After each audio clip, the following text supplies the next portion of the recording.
अपने भजन को कैसे हम बचाएं, कैसे बढ़ाएं, कैसे उसको बचाएं। कृपा से भजन हमारा जो शुरू हुआ तो नोश्रणवन नैव गृहणन सकल तनुभृताम क्वापि दोषम गुणम वा। बहुत विचित्र खेल माया का है। अगर किसी की निंदा की तो वो दोष तुम में बहुतायत रूप से आ जाएगा। ये बात गांठ बांध लो। क्यों अपने को नष्ट करना चाहते हो?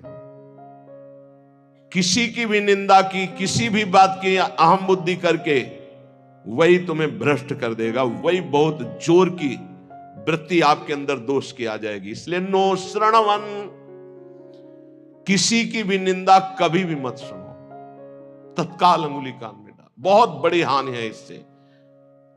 ये 100 बार तो श्लोक आए होंगे ऐसे जिनमें ये वर्णन किया। नो श्रणवन, ये आप सत्संगी हैं, अपने ऊपर आप कृपा करें, कभी किसी की भी निंदा। अरे बहुत विचित्र बात है। निंदा की तो बात जाने दो, अगर भजन करते हो हल्का शब्द निकल जाएगा तो भजन में विक्षेप पड़ जाएगा। हल्का शब्द हो गया तो भजन में विक्षेप पड़ जाएगा। ये हम देखते हैं। शब्द में त्रुटि हो गई तो भजन में, फिर ये लोग जो बड़े बड़े अपराध करते हैं, भगवान जाने इनकी क्या गति होगी। कैसा इनका हृदय है कि ये मुस्कुरा रहे हैं अपराध करके। हल्का वचन निकल जाए जो सम्मान पूर्वक है लेकिन उनके यथायोग्य नहीं है, तो उसमें भजन में अंतर पड़ जाए। नो श्रणवन, एकदम आदेश कर रहे हैं, किसी की कहीं भी निंदा है जो कान में उंगली डालो। इसीलिए जीवन भर एक सूत्र रहा है, असंग। किसी से दोस्ती नहीं रही, क्योंकि जब अपनापन होगा तो खड़े होकर बात करेगा, एक की प्रशंसा करेगा, एक की निंदा करेगा। किसी से भी जरा सी प्रियता से बात कर दो फंस गए। सेवक जी महाराज बहुत सावधानी से कह रहे हैं, तब सुख हरिवंश गुण नाम रसना रटत और बहुवचन अति दुख दानी। तभी सुख है जब हरिवंश के नाम और गुण को ये वाक इंद्री रटती रहे, ये रसेंद्री स्वाद लेती रहे, और कुछ बोले तो दुख दानी, निश्चित दुख में फंस जाओगे। नो श्रणवन, बिल्कुल ये नियम ले लेना चाहिए किसी की निंदा। और निंदा सुनने में मन बहुत राजी रहता है, अच्छा, और बहुत हर्षित होके जैसे उसको राजपद मिलने जा रहा हो, ऐसे पूरे एकाग्रता। ऐसा ना वेदांत का सिद्धांत सुनेगा, ना भक्ति का सुनेगा, ना भगवान की महिमा। निंदा हो रही है तो खसक के और नजदीक पहुंच जाएगा। पुनः बोलो हम सुना नहीं, और अच्छा ऐसा हुआ, और आगे क्या, पूरा रसास्वादन उसमें डूबे चले जा रहे हो। ये नहीं पता कि ये हमारे सारे पुण्य नष्ट करके नरक का रास्ता बन रहा है। नो श्रणवन नैव गृहणन, सुनाई पड़ गया तो स्वीकार ही नहीं करना कि वो दोषी है। नहीं नहीं, भगवान जिसको जैसे चला रहे चल रहे, पूरी सृष्टि उन्हीं के चलाए चल रही। यंत्रारूढ़ानी मम माया, नहीं नहीं, मुझे तो भगवान की दिव्य लीलाओं में जाना है, माया जनित लीलाओं के गुण दोष नहीं देखने। ना सुनना है और ना ग्रहण करना। ग्रहण करना होता है कि वास्तविक ऐसा ही है, हाँ वरे वो तो ऐसा। अब जिंदगी भर जब उसकी बात आएगी तो पहले वो दोष हो जाएगा। अच्छा, वो घृणास्पद भाव तुम्हें भगवत प्राप्ति कभी नहीं होने देगा। घोर पापी में, नीच में भी स्वाराध्य बुद्धिर मम, मेरे आराध्य राधा वल्लभ लाल विराजमान है, ये भाव रखना है।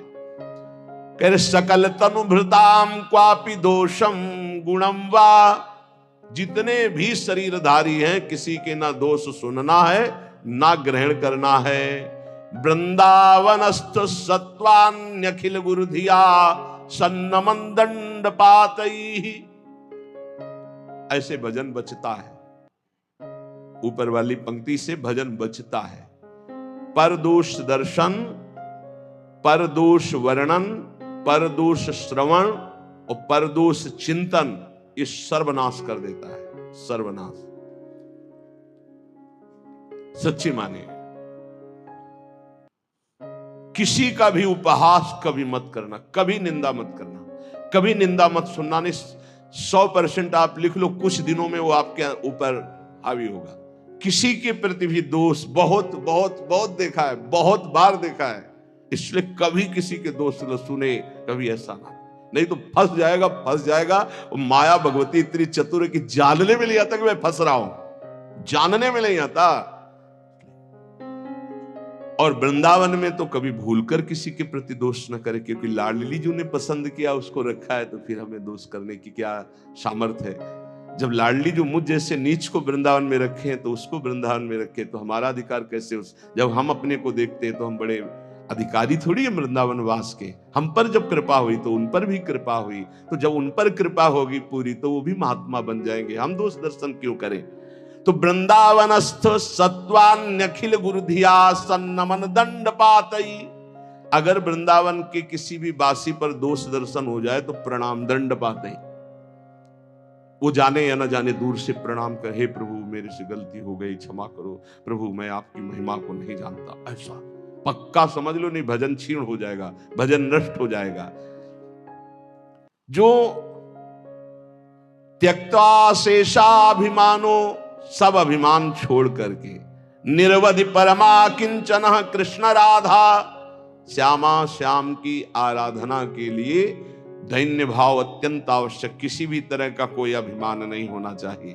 त्यक्त्वा शेषाभिमानो, कोई भी अभिमान शेष नहीं है, रूप का, जवानी का, इन शरीरों का अभिमान, यौवन, बाहुबल बहुत विचित्र है।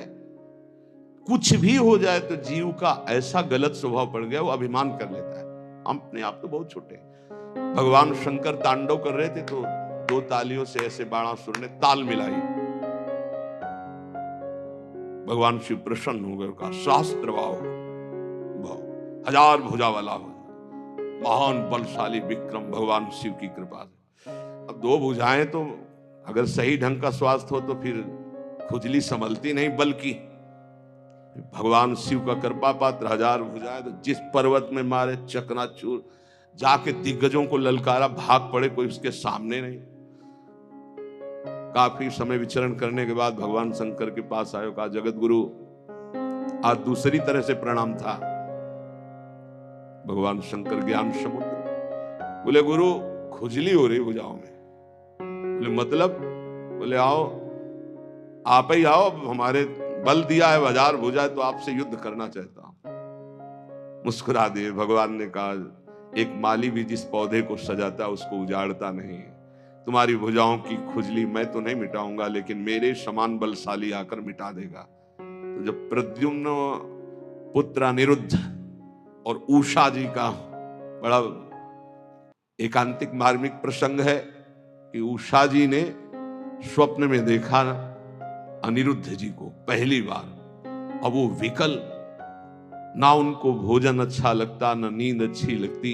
तो जो उनकी परिचर्या में वो 9 कुमारी थी, आसपास राज सैनिक, वयोवृद्ध या जो स्त्री पुरुष दोनों नहीं है, उनको लगाया जाता था। राजकुमारियों के महल की सुरक्षा में वयोवृद्ध, अनुभवी या जो स्त्री पुरुष दोनों नहीं, उनको लगाया जाता था। तो ऐसी व्यवस्था में उनके पास सखियां सेवा में रहती थी। कभी कभी कोई सूचना मिलने पर बाणासुर के, अब उषा जी को इस तरह विक्षिप्त देख करके ना भोजन, ना नींद, ना बात, तो उनकी एक बहुत प्रिय सखी चित्रलेखा थी, जो बड़ी योगिनी थी, शक्ति संपन्न थी।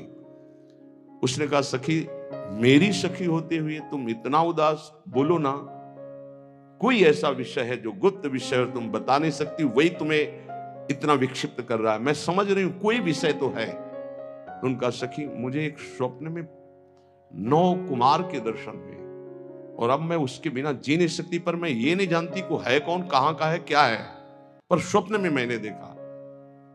तो उनका स्वप्न में आपने देखा तो त्रिभुवन का कोई ऐसा नहीं है जिसका मैं चित्र न बना सकूं, और तुम्हारे सामने साधारण कोई आ नहीं सकता, क्योंकि साधारण से तुम मोहित नहीं हो सकती। तो मैं असाधारण महापुरुषों के परिवारों का चित्रण करूंगी, तुम केवल इशारा दे देना, मैं योगिनी हूं, अपहरण उसका मैं कर लूंगी। स्वप्न में देखा था अनिरुद्ध जी को। वो बड़े बड़े नागलोक, स्वर्गलोक, सब लोगों के बड़े बड़े जो सुंदर हैं, गंधर्व हैं, देवता हैं, यक्ष हैं, फिर मानव लोक का। जय भगवान श्री कृष्ण का चित्र आया तो मुस्कुराए, बोले बस कुछ मिलता जुलता ऐसा ये तो नहीं है। प्रद्युम्न जी